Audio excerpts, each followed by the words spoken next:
Và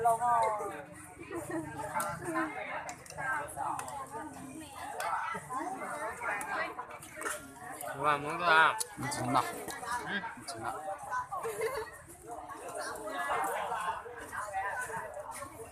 kí nào kí sai hả mình nói thì thật là thằng bảy đó có một lúa là phải một tí hả? ừ.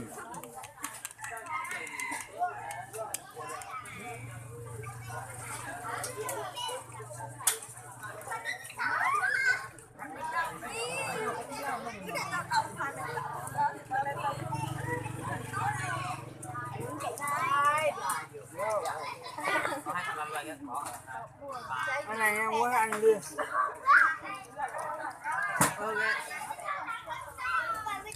Cảm ơn. Có chọn luôn thầy có mảng xanh đó. Cái nào cho bắt tay. Anh chơi trả rồi. Ai mình sợ quá hôm nay nhiều quá rồi cơ hội còn nhiều Không ăn đến nọ chẳng cho phát được nọ mà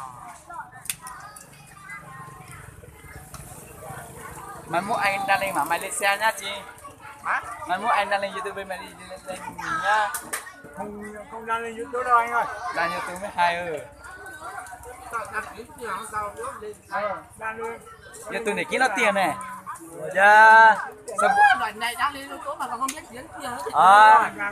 mà em biết rồi ông bà chung một thứ đam mê ông nói tiền á nghe mình bao nhiêu Người ta cười 3 triệu 4 triệu ấy đến cho ông á.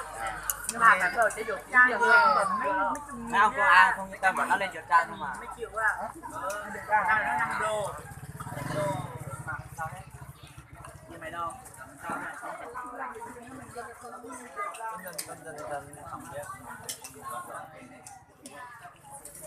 Đấy à?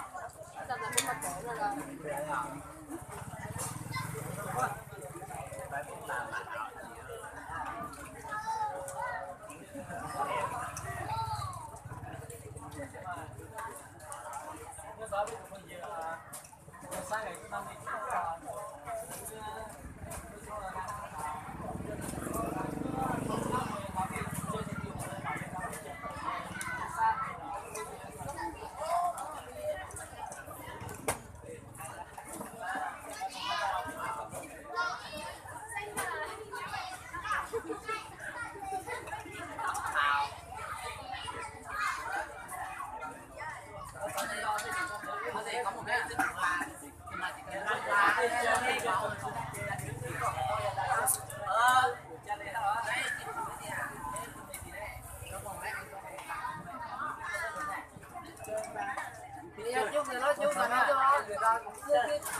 吕山志你自己要做给家了哦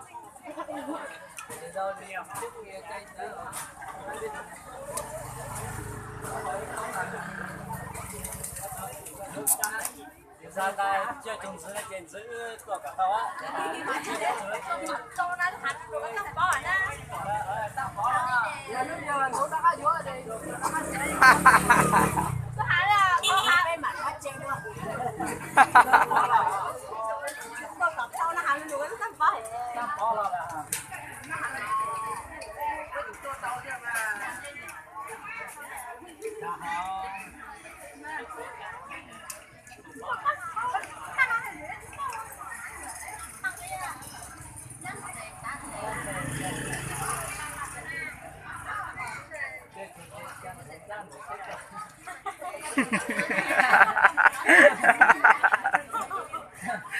！Rồi chả là không sẽ còn mà là cái tài của chị chị.